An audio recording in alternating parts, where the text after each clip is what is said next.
it's a precursor because I think they double up over the course of the season. I think they get to play each other twice. So that's a week one matchup there. Simpson heading into year two. So E3, yeah, that one should be a fun one to watch too. I'm going to pitch another one to you really quickly. So let's take that one down and see here. How about this one? Wow, this one's big. Kaiser at Indiana Wesleyan. These are two teams that are potentially top 5 in the country going in. No rankings have been listed just yet for this season. And I think I mentioned this last week. I'm going to call a truce on rankings, not ratings, and we'll see how see if everyone plays nice there. But no rankings listed. These two could be top 5 in the rankings. And for Indiana Wesleyan, another opportunity. Ryan Whitwell back in the backfield. We had a chance, by the way, to talk to Coach Rhodey earlier this week. That's on the channel. Stop by and check that one out. Arjun Lothi stepping in at quarterback. Looks like he's the man. So he saw some time last season. And the Mid-States Football Association Offensive Player of the Year, Isaac Smith, is going to be there. So you get Whitwell, Smith, and now Lothi as the 3 there. Some of the skill positions. Lots of other players for Coach Rhodey to get to work with. For Kaiser, first trip to Indiana. Shea Spencer is going to be back for one more go-round, and, that's big there too, so keep that in mind for Coach Miles Russ in his second season as the head coach of the program. Jaden Miller gets an opportunity to step up, and Rico Portia back at receiver as well. So you get there's your triplet set for both of those teams. This one should be a lot of fun. Hope that we get a chance to watch that one too. That's a Saturday matchup right there. All right, I know that Dave is definitely going to be watching this one. And I have to ask you, Dave, are you going to make the trip to Atchison to see this one? Morningside at Benedictine for this one. I love this. 4th meeting all time between the two. Morningside leads 2-1 all time. Benedictine won 2024 by a field goal on the road. Morningside won in 2023 by a field goal on the road. And Morningside won 35-28 in the national championship back in 2018. And I love that this is a series that's out there because these are two teams that don't have to play each other. They're two teams that were in the national semifinals last year on the opposite sides of the bracket, loosely termed the football championship series. So they were there on opposite sides of that. They don't have to play each other. This is a non-conference matchup that, it's one of those things that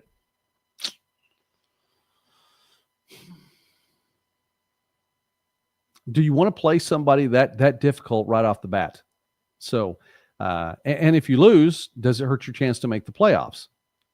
Well, I'm proud of them both. Both of them obviously made the playoffs, even though one lost last year.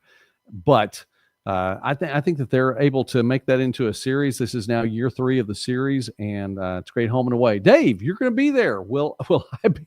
All right. Here we go. I'm going to throw that up there really quickly. No, I'm not going to be there for that. I am going to be in the state of Kansas, though, not too far away. And I'll tell you where I'm going to be if you didn't know already. I am going to be on the road on that weekend. That's a Saturday. I could stick around. Well, Mrs. Midwest Sportsnet's going to be with me, and we're going to be somewhere on a Thursday night. We'll talk about that here in just a little bit. But that's a big one. That's a really big one. And think about the again, quarterbacks and receivers between the two. For Morningside, so we'll mention them first. They're on the road.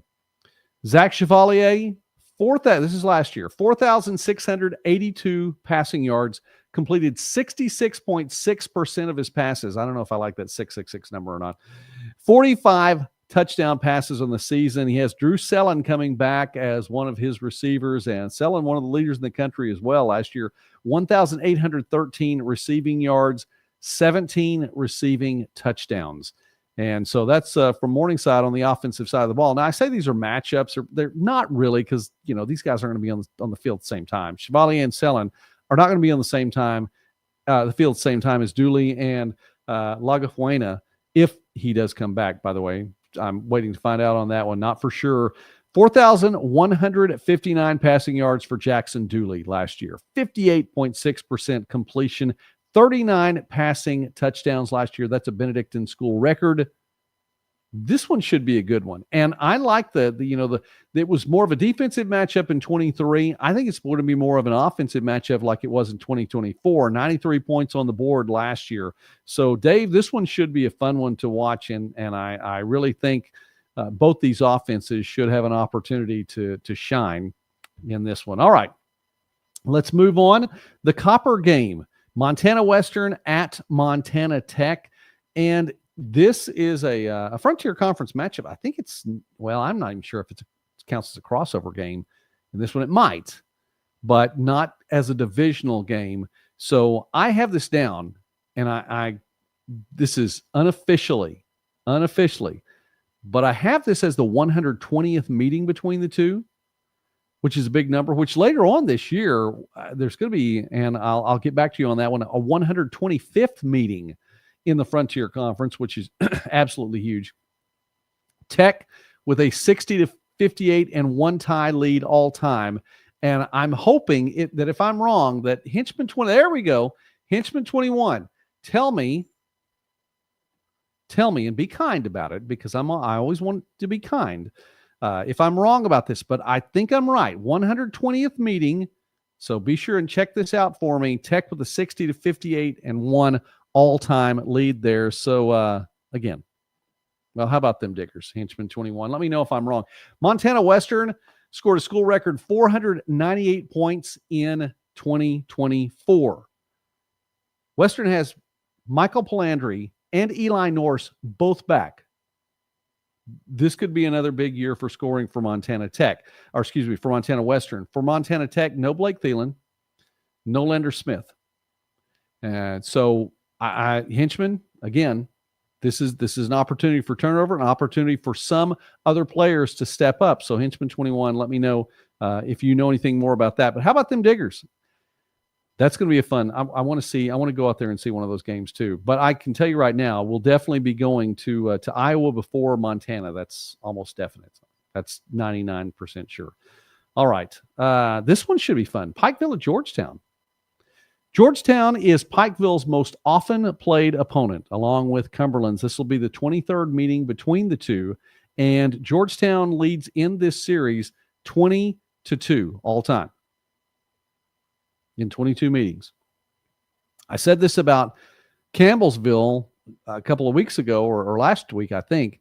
You're going to have to find a way to get around Georgetown. You have to beat the Tigers. The Mid-South last year just got one team into that field of 20 in the playoffs. And you're going to have to find a way to win this one. Pikeville, Amon Williams, 1,270 rushing yards last year as a freshman, redshirt freshman. He's back for his sophomore campaign. And for Georgetown, Garrick Sluniker. What does he do? All he does is win. 19-5 in the last 2 years, playoff appearances in the last 2 years. All this guy does is win. So that one should be a fun one to start the year, out of conference match. A couple more really quickly. And this one, I was going to go to this one last year as it's fairly close to where I'm based. And again, just the health thing last year. So I didn't get to go. I was really disappointed. Not going to make the trip out to Columbia for this one. For Texas Wesleyan, it's the first time the Rams are making a trip to the state of Kentucky. And Carson Rogers is back at quarterback. Could see running back by committee. Coach Sherrod said a little bit earlier this summer that may be how they deal with finding that the place, at least right off the bat, to replace Ernest Caesar, who set a new NAIA record for rushing touchdowns in 2024. For Lindsey Wilson University, I'm getting used to saying that to him. It's been Lindsey Wilson College for a long, long time. For Lindsey Wilson University now, David Gardner, who had more than 600 rushing yards, he's gone. He went to Savannah State, so he's making the move to Division II over in Georgia. Pryor Lamb is coming back. He's committed to being there in Columbia. Reed and Saunders, both back as receivers. So this one you could see offense shine, and Lindsey Wilson being the home team this year. Texas Wesleyan won 34-24 in 2024. It was the first time the two schools had met. And the Rams took that, and I mean, they just swept through the entirety of the regular season at that point, won a home field playoff game for the Sooner Athletic Conference. We talked about it last week, first time that had ever happened. And so can Lindsey Wilson do the same thing? Get a win over Texas Wesleyan and then just run through the regular season? And Dave, really quickly, I'm going to tell you where I'm going to be that weekend, but it's going to be on a Thursday night.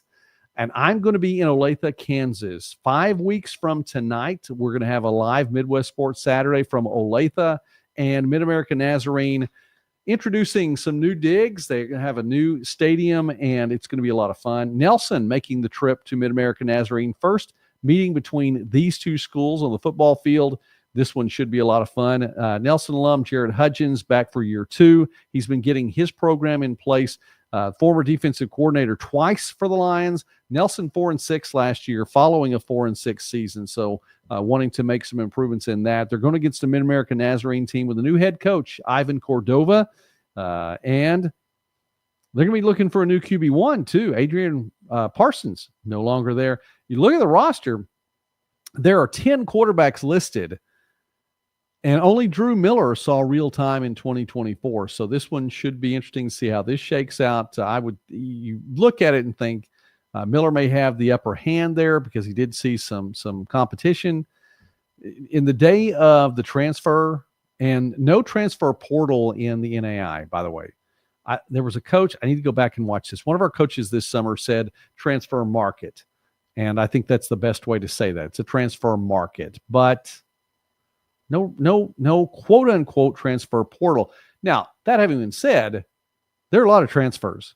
And with the roster limit in the NCAA Division I, it has a trickle down effect to D2, D3, and AI, not necessarily in that order. And so anyway, I say that to say you might think that Drew Miller might have the upper hand there, and maybe he does. But in the era of the transfer, you might bring somebody in and see if that person can make something happen. All right, let's look really quickly then at let's look at something else now. We take a pause here on Midwest Sports Net, and I just say thank you for watching. It means a lot to me that you all are watching tonight.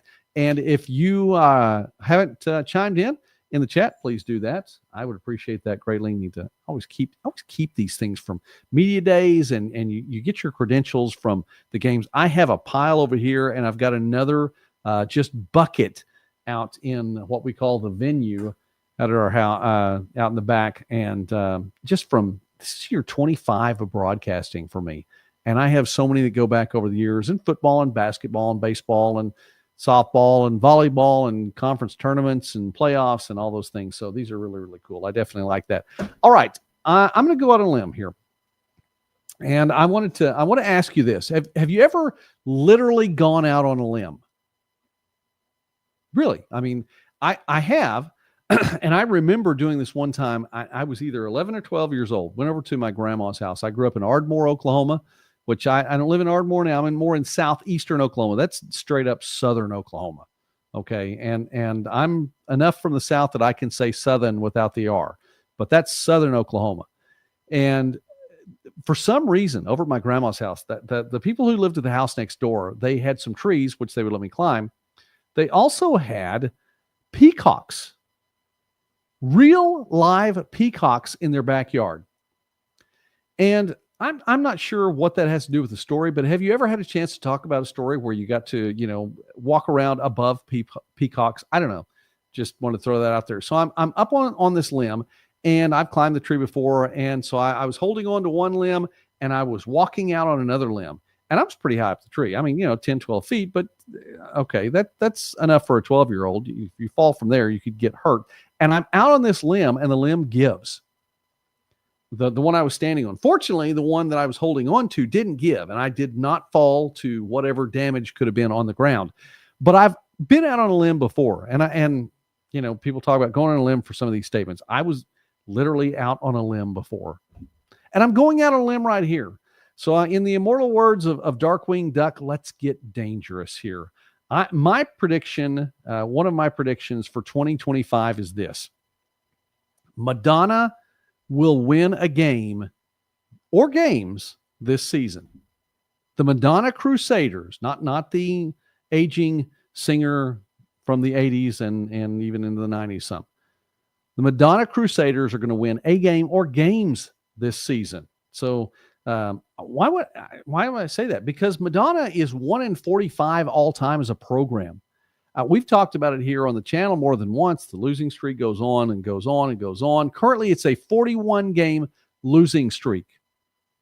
And I want to break that down for you too. So for the Crusaders, for Madonna, the win, let's even get to that. The win didn't happen on the field. The win was a forfeit back in 2021. So realistically, it's a 45-game losing streak. They're 0-44 on the field because one of the losses too was a forfeit too. So losing streak of 41, 40 on the field. Overall losing streak, 44. They've been shut out 13 times in 46 games. But only one time in 2024. And that was the season opener.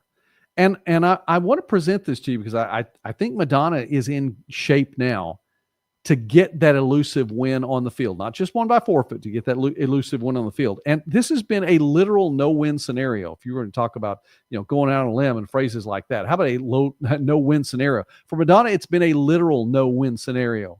But is it Madonna's fault? And I would submit to you this.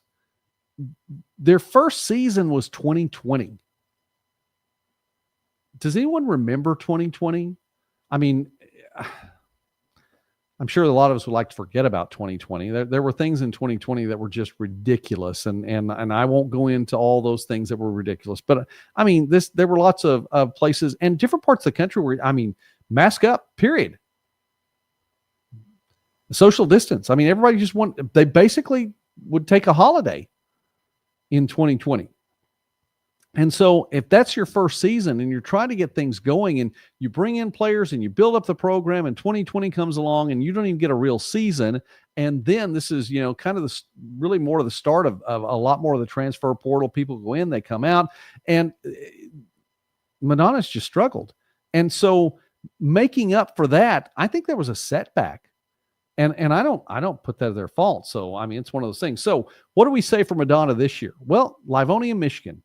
90 to 100,000 people in population, give or take whatever census that you want to use, realistically between 90 and 100,000. Part of the Detroit metro area, nice facilities on campus, play football in a good local high school field. And sometimes, and where I am, I'm close to the Red River. Some of these high school football fields are ridiculous in the state of Texas. So they put some college football fields to shame. As a matter of fact, I was on site today at a high school football stadium, the McKinney ISD High School Football Stadium, which is the site and has been the site of the Division II National Championship game and the NAIA National Championship game this year in Fort Worth. Been there before too. In just outside Fort Worth in Crowley ISD. That's the site of a national championship game. Those are high school football stadiums, and there's no shame in that at all. It's high school. Have you seen it? Well, in Livonia, it's a good local field there where Madonna and the Crusaders play there on the field, and the great facilities on campus. You should check out their website. All the things you need to just flat out be in vogue anywhere you want to go there. It's good, and so Madonna has what it takes to build up a program. Coach Brett Gaminsky, going into year 2, studied most recently with Coach Phipps, and he told me, he said he's emulating what Coach Phipps does. Coach Phipps, by the way, at Pikeville, who made it to playoffs last year, great program there. And then a couple of the hires. Prince Aola, the defensive backs coach, he's the co-DC now, and Matt Strzelkowski, Coach Straz, which, can I stop there for a moment? One of the top 10 names for a coach all the way around in football. Coach Straz. Got to love it. Coach Straz, I absolutely love that name. It's fantastic. He's coming over from Concordia. He was there for years and years and years. Of course, Concordia, the Cardinals, the athletic program, everything was shuttered, I guess is the best way for that. So to give him an opportunity, and Coach Gaminsky said, I recruited Coach Straz probably as hard as any player, maybe more. So you get a coach like him to come in, 11 years at his alma mater there at Concordia, 2-time assistant coach of the year in the Mid-States Football Conference. This is for a program that for the last 4 years, this is the 4th straight year for Madonna to have a different defensive coordinator. You get Coach Straz in there, this one could be the one. I mean, I do. I think they're on the borderline of something big there, and I think that he could be the one. Some of the players, Keel Watson, a junior, 6'4", D1 transfer. He's coming back for his junior year at quarterback. Parker Height, the senior fullback, and Coach Kaminsky and I talked about this too. You don't talk about fullbacks as much anymore. Parker Height made a place for himself, so I'm looking forward to seeing how he does that. They're picking up the pieces to the puzzle. There are more players coming in to Madonna all the time, and where previously you'd think, well, signing days in February, that first Wednesday in February, by spring you're going to know who you have. It is just not the case. It's still the Wild West in college football, and even on the Division I level, when you think you have a judgment, national judgment, things are going to start shaking out. These are how it's going to be. It's broken down after 3 weeks. So still kind of the Wild West. Teams are still looking for players right now. Camp hasn't started yet. Madonna's still bringing in players. So they're on the road for the entire month of September. Let's look at this really quickly and tell you what, let's see. What does Madonna have here? There we go. Here's their schedule. They're on the road for September, the entire month of September, at Olivet Nazarene, at University of Olivet, at St. Xavier, at St. Francis of Illinois. Then you get 3 home games there: Marion, St. Francis, Indiana, Wesleyan. That's a brutal section, and you get them all at home, but still, that's a brutal, brutal section. Then at Siena Heights, and for the Saints' final season, Lawrence Tech, they're in-state, Defiance on the road, and then Taylor, massively improved from 23 to 24 there. So you look at that and go, okay, well, Joey, that's great. Where are they going to get those wins? You're saying win or wins. I don't know. I don't have the answer there for that. I'm just telling you, I think that Coach Kaminsky is putting this in place.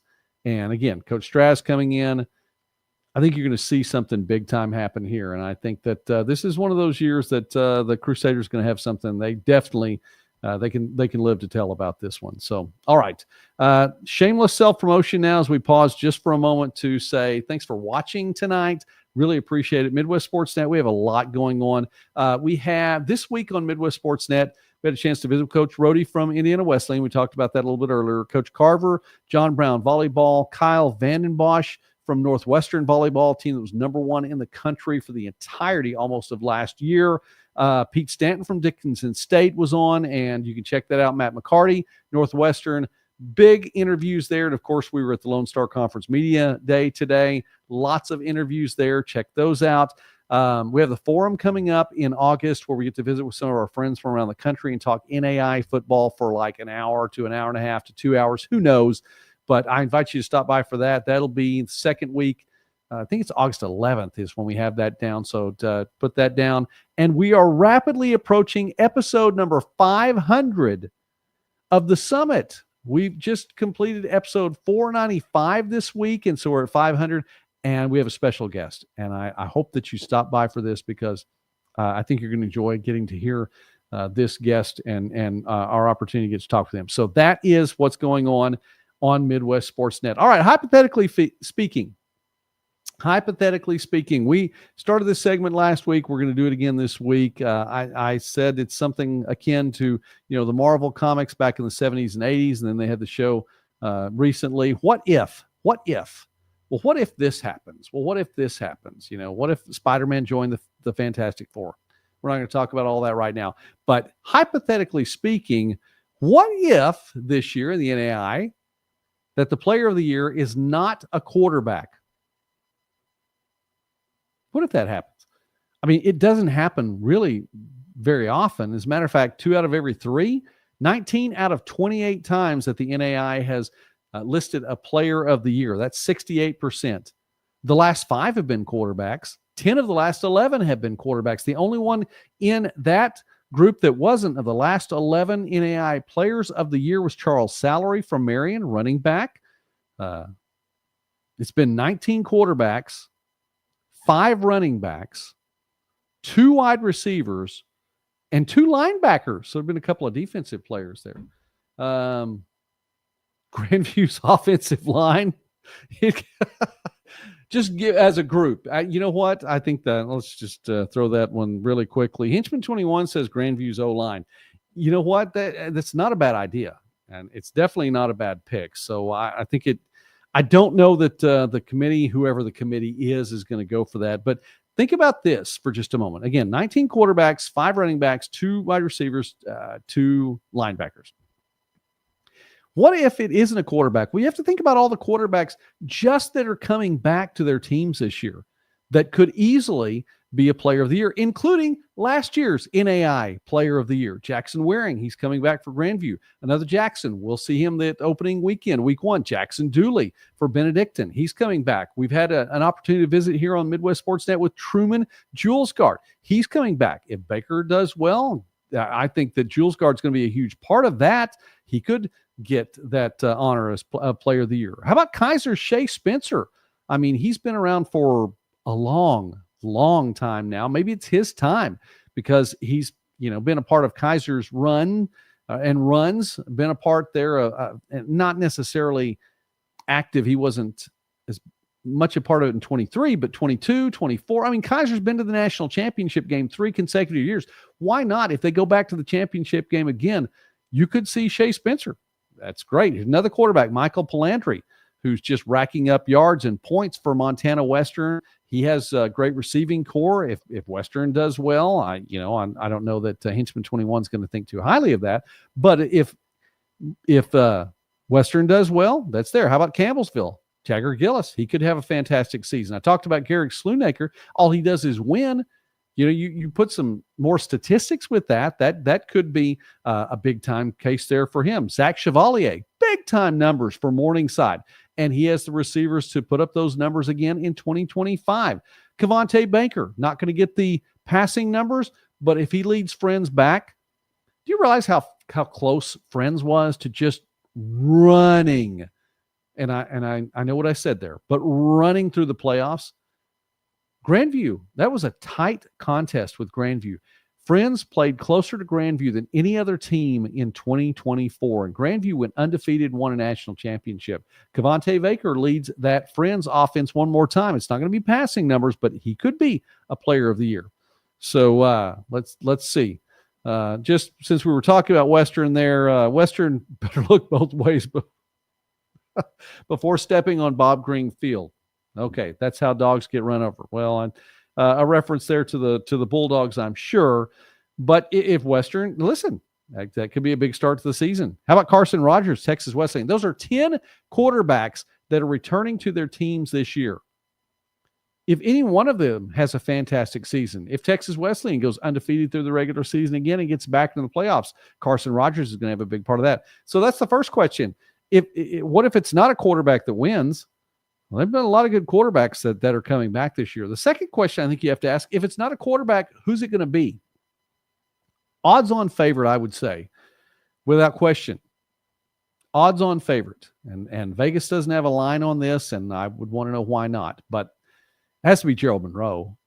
If Monroe, who is the most likely of NAIA players to be taken in the draft this year by anyone, has the season that he can have if he stays healthy, if Graceland does well, could be Gerald Monroe. If it's a receiver, and if it's a receiver and it's not Gerald Monroe, something weird happened, but I don't want to take away from what Eli Norse brings to the table. A few other receivers out there, but definitely Eli Norse, All-American, academic All-American too. I mean, he's got the complete package there. He's heading into his junior season. So if it's not a quarterback, then who? Possibly a receiver. If it's not a quarterback, then who? I don't know. There are some defensive players that could step up, but you got people like Bradley Myers who I don't know that he got that kind of recognition, and he was somebody who had the numbers to get it on the defensive side. How about running backs? Gunnar Yates, Frontier Conference Offensive Player of the Year, led the NAI last year, 1,488 rushing yards, big time year for Gunnar Yates. That came off an injury year. So, I mean, from his freshman year, you get through the injury year, then you get to last year. He stays healthy. Let's see. And for Southern Oregon, this is a team that could get back into the playoffs. They could be making that run too. Frontier Conference is going to definitely have to watch out for that. Excuse me. Keegan LaBelle from Marion. more than 1,100 rushing yards last year, first team All-Midwest. He could get there. Amon Williams, we talked about him coming in for his sophomore season, 1,270 rushing yards there. So what if a quarterback is not named the NAIA Player of the Year?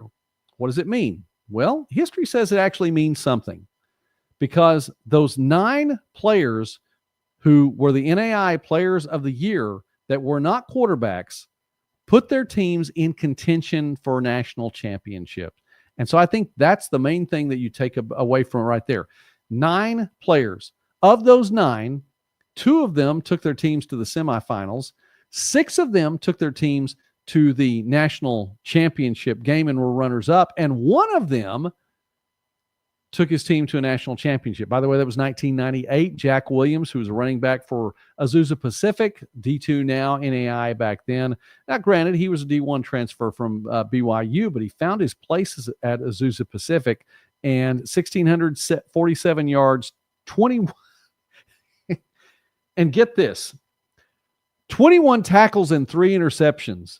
That's how you get the attention of somebody to say you're the best player in the NAIA. When you have better than 1,600 rushing yards, 21 tackles, and 3 interceptions. Yeah, he was the player of the year that year, and they won a national championship. So that's out there. By the way, additional note, the Walter Camp Football Foundation started naming player of the year, and the first ever player of the year in the NAIA, according to the Walter Camp Football Foundation, the father of football, Zach Chevalier. So he got an NAIA National Player of the Year award as well last year. It was a different foundation to give it to him. Coach of the Year, by the way, last year was Miles Russ, and that's the first time that Walter Camp did it for Division II, Division III, and NAIA. So that's out there.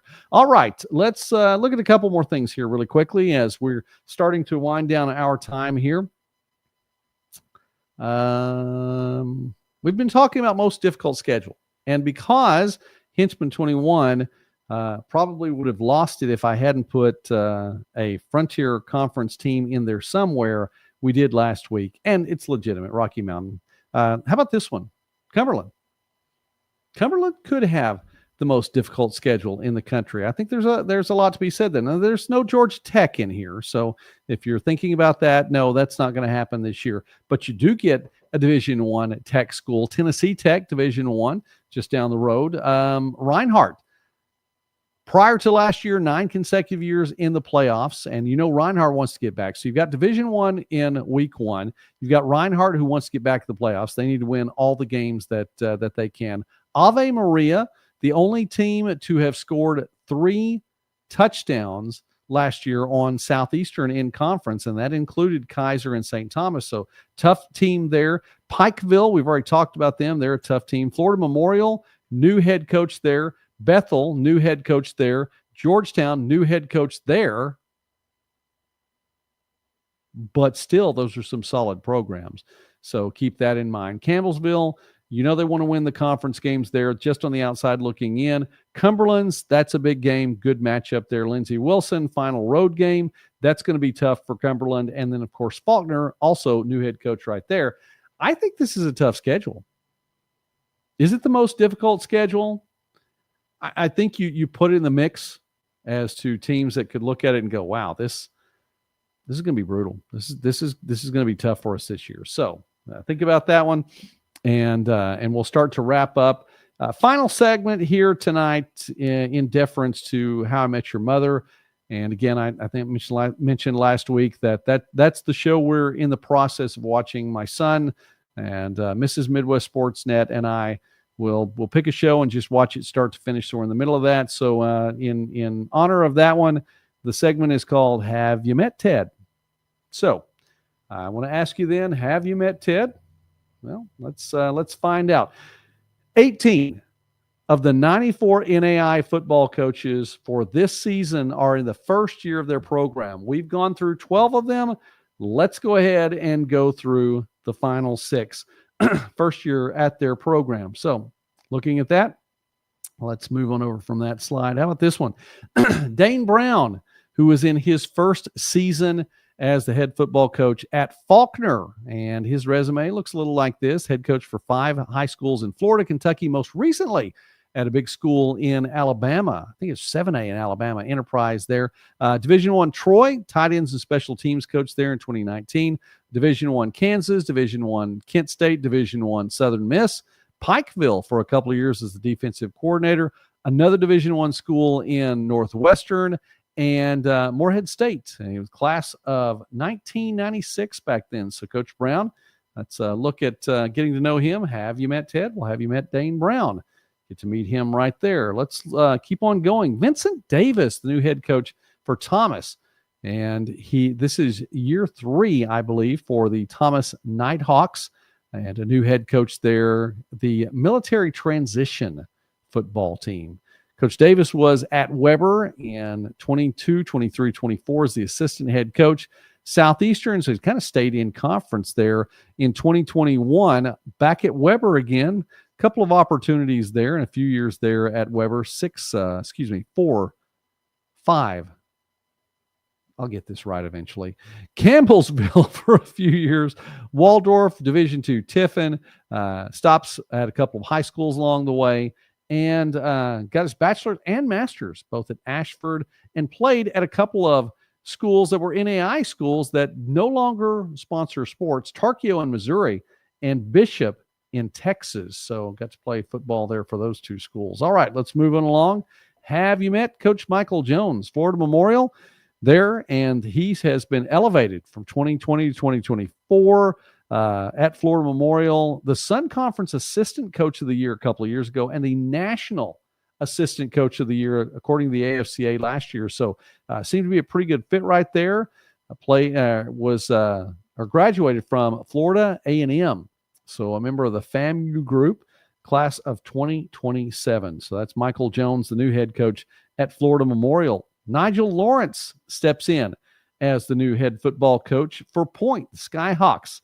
He was at Russell County as the assistant head coach. He was at Point for a couple of years, associate head coach and defensive coordinator too, and defensive backs coach before that.